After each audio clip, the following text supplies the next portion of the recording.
2018년도 문제 풀어보도록 하겠습니다. 자, 자료 1은 원주각 성질을 지도하는 수업 상황의 일부이고, 자료 2는 원주각 성질을 활용하는 수업 기획서의 일부라고 합시다. 자, 이 수업 양상과 수업에 강조되는 수학 교과 역량에 대해서 작성 방법에 따라 논술을 하시오라는 문제가 되겠습니다. 자, 그러면 일단 쭉 내려와서 우리는 문제를 보도록 합시다. 자, 첫 번째. 자, 사회적 구성주의와 급진적 구성주의의 어떤 점? 바로 차이점을 물어보고 있죠. 자, 그리고 현실적인 수학 교육에서 수학화의 의미를 각각 제시하는 것입니다. 자, 그리고 이 밑에 부분을 볼게요. 자, 사회적 구성주의 이론의 객관화된 수학 지식을 얻기까지 거쳐야 할 과정의 관점에서 분석한 내용. 자, 벌써 느낌이 오고 계시죠? 자, 이걸 서술하면 되겠고. 자, 그리고 수업 계획서를 현실주의적 수학 교육 이론의 수학화 과정 관점에서 분석한 내용이 되겠습니다. 자, 그러면 우리는 옆에 있는 일단 지문을 객관화된 수학 지식 그리고 수학화 과정 이 두 가지의 과정으로 봐야 되겠다라고 알 수가 있겠고, 자, 그리고 이 부분은 이제 2015 개정 교육 과정이니까 보지 않도록 하겠습니다. 자, 근데 뭐 의사소통 역량 그리고 문제 해결 역량은 2022 교육 과정에도 나와 있긴 하겠죠. 자, 그렇게는 일단 알고 이 문제는 X치고 넘어가도록 하겠습니다. 자, 그러면 지문 풀어보기에 앞서서 우리는 사회적 구성주의, 급진적 구성주의 알아보고 공통적 차이점, 그리고 수학화에 대해서 한번 알아보고 갑시다. 자, 구성주의라는 게 어떤 거냐면 능동적으로 학생들이 한다라고 생각하시면 돼요. 즉, 능동이라는 게 키워드예요. 자기 자신이 하는 것이죠. 자, 그러면 세 가지가 있죠. 우리는 조작적 구성주의, 급진적 구성주의, 그리고 사회적 구성주의 이렇게 세 가지가 있는 것을 알 수가 있겠죠. 자, 조작적 구성주의는 간단하게 보면 뭔가요?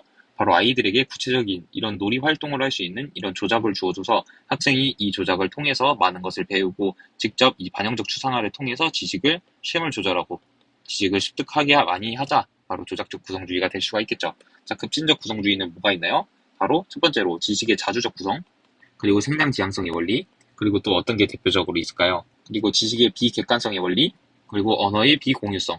자, 그러면 사회 구성주의는 이것과 다른 게 어떤 게 있나요? 바로 이 비객관적 원리를 어떤 걸로 바꾼다? 바로 사회적 지식의 구성의 원리가 되겠죠. 그리고 언어의 비공유성은 바로 언어의 사회적 공유성으로 바로 바뀐다라는 게 알 수가 있겠죠. 즉, 그 차이점은 이 두 개의 차이점, 즉 비객관성과 사회적 지식의 구성으로 대립되는 거, 그리고 비공유성과 언어의 사회적 공유성, 이 두 개 대립되는 것을 우리가 적어주면 되겠다라고 파악을 할 수가 있겠죠. 자, 그래서 간단하게 차이점을 적어보도록 하겠습니다. 자, 급진적 구성주의와 사회적 구성주의의 차이점은 급진적 구성주의는 지식의 비객관적 원리에 따라서 독립적으로 주관적으로 지식을 구성하는 것을 중요하게 여겼죠. 자, 근데 반면 사회적 구성주의는 어땠나요? 이 지식의 비객관성이 아니라 바로 어떤 점을 중요했다? 사회적 지식의 구성이죠. 지식의 사회적 구성을 중요하게 여겼습니다. 자, 이렇게 알 수가 있겠죠. 자, 그러면 다시 위로 가서 이쪽 문제를 보도록 하겠습니다. 자, 그 전에 사회적 구성주의와 급진적 구성주의의 차이점이 나왔으니까 우리는 공통점을 우리가 알아볼 수가 있겠죠. 자, 공통점은 제가 아까 말한 게 두 가지가 바로 공통점이 되겠습니다. 바로 지식의 자주적 구성, 그리고 생장 지행성의 원리. 이 두 가지가 사회적 구성주의, 그리고 급성적 구성주의의 공통점이 되겠죠. 자, 그리고 수학교육에서 수학화의 의미를 각각 제시하는 건데, 수학화라는 건 뭔가요? 우리 프로이덴탈이 말한 건데, 현상에서 본질로 가르치자. 그리고 이게 끊임없이 순환되는 게 바로 현상에서 본질로 가고, 그리고 또 본질로 된 게 또 현상이 되고, 이 끊임없는 과정이 이제 수학화라고 우리가 알 수가 있겠죠. 사회적 구성주의 이론에서 객관화된 수학 지식을 얻기까지 할 과정. 자, 이건 간단하게 보도록 하겠습니다. 자, 처음에 주관적 지식이 공표가 된 다음에 이제 라카토스의 발견술로 발레가 나오고, 이제 추측과 이제 증명 같은 게 좀 발전이 되겠죠. 자, 그리고 이게 바로 객관적인 지식이 되겠다라는 것을 알 수가 있겠죠. 자, 그래서 이 지문을 봤을 때 학생들이 어떤 주관적인 지식을 바라고, 그리고 이 공표하는 과정에서 어떻게 객관적 지식이 형성되는지 봐주면 되겠습니다. 자, 수학과 과정에서 관점에서 분석한 것은 조금 다르게 되겠죠. 자, 어떻게 달라지는지 한번 보도록 합시다. 바로 첫 번째는 현실 세계의 문맥을 탐구하겠죠. 즉, 현실에서 이제 바라보는 거고, 두 번째는 바로 수평적 수학화가 되겠고, 수평. 자, 그리고 세 번째는 수직적 수학화가 되겠죠.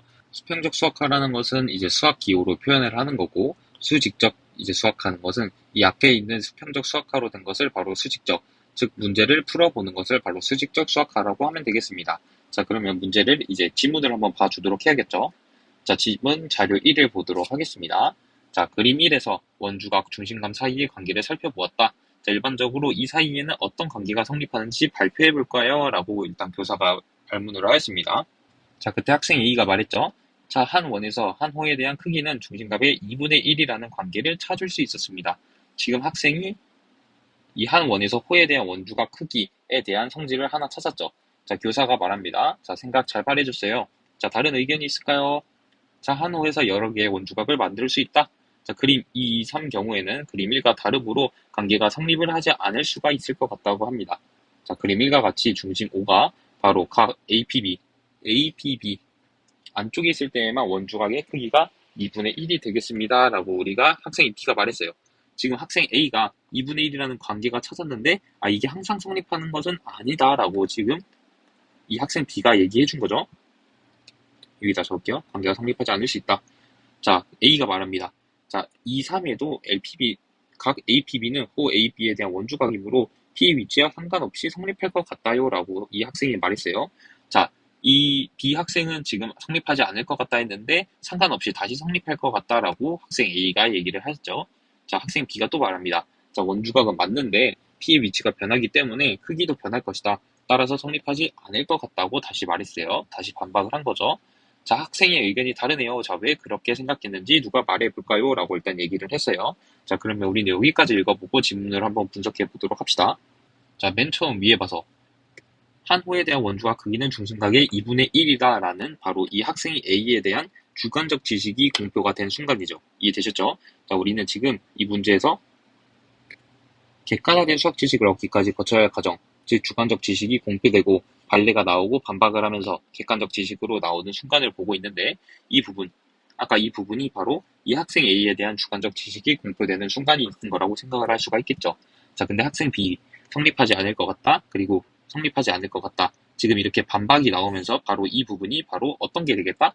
지금 공표 단계, 공표를 한 다음에 라카토스의 발견술이 일어나는 부분이 바로 이 부분이 되겠다라는 것을 알 수가 있겠죠. 자, 그러면 더 볼게요. 자, 두 학생의 의견이 다르다 했죠. 자, 왜 그런지 얘기해 볼까요? 하니까 학생 A가 말합니다. 자, 이렇게 그림 1처럼 원주각 중심값 사이의 관계를 설명할 수 있다. 자, 맞다. 그림 2의 경우에도 비슷한 방법으로 설명할 수 있다. 자, 그러네. 점 P의 위치에 상관없이 모든 경우에도 성립하다는 것을 알 수가 있게 되었다. 자, 이것을 간단히 어떻게 표현할 수 있겠다라고 학생이 B가 말하나요? 바로 이렇게 표현해도 좋을 것 같다. 즉, 결론을 내는 과정이 되겠죠. 이해되셨나요? 자, 학생끼리 결론 내고 이제 교사가 정리를 해주겠습니다. 자, 교사는 지금까지 여러분의 토론을 종합하면 원에 대한 한 호에 대한 원주각 크기는 모두 같고 그리고 크기는 중심각 크기의 2분의 1이다 라고 합의를 할 수 있겠습니다. 자, 합의를 한다라는 단어가 나오게 되었죠. 즉, 그러니까 우리는 어떻게 된다? 이 객관적 지식까지 도달할 수 있게 되었다라는 것을 알 수가 있겠죠.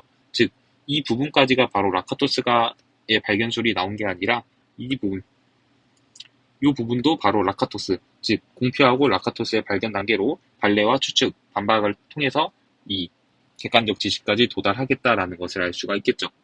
자, 그러면 이제 여기를 봅시다. 이제 자료 2에 대한 수업 계획서로 우리는 수학화 과정으로 봐야겠죠. 바로 현실 맥락에서 탐구하고 수평적 수직화, 수학화가 어디서 적용되는지 봅시다.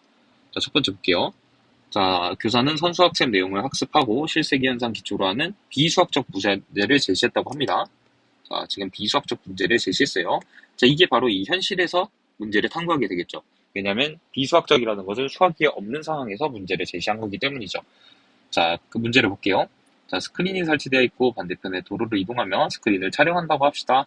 자, 카메라가 이루는 각의 크기가 최대가 되는 카메라의 위치를 결정하시오라고 우리가 나왔어요.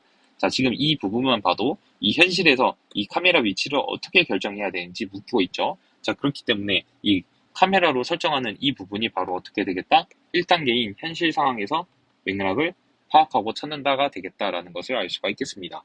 자, 그리고 전개 부분을 볼게요. 자, 수학적 측면을 알아내고 규칙성을 발견하자. 자, A, B와 L이 주어져 있을 때 P가 L을 움직일 때 각 APB 크기가 최대가 되는 P의 위치를 물어보고 있죠. 자, 그리고 3단계. 자, 수학적으로 해결을 한다. A, B 지나는 다양한 크기 원을 작동하고 크기를 이용하여 문제를 해결한다고 했습니다. 자, 지금 문제를 보면 이 위에 있는 이 현실적인 문맥에서 어떻게 했나요?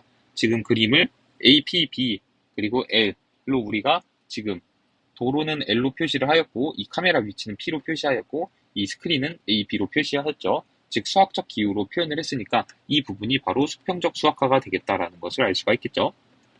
자, 수평적 수학화를 한 다음에 이 각도를 풀어주는 게 바로 수직적 수학화가 되겠죠. 자, 3단계. 자, 수학적으로 해결한다. A, B를 다양한 크기의 원으로 작도하고 A, B, B에 대한 원주각의 크기를 이용하여 문제를 해결한다. 이 부분이 그러면 바로 수직적 수학화가 되겠다라는 것을 알 수가 있겠죠.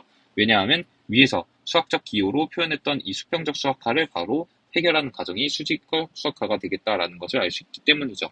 자, 그래서 이 문제는 여기까지 하도록 하겠습니다.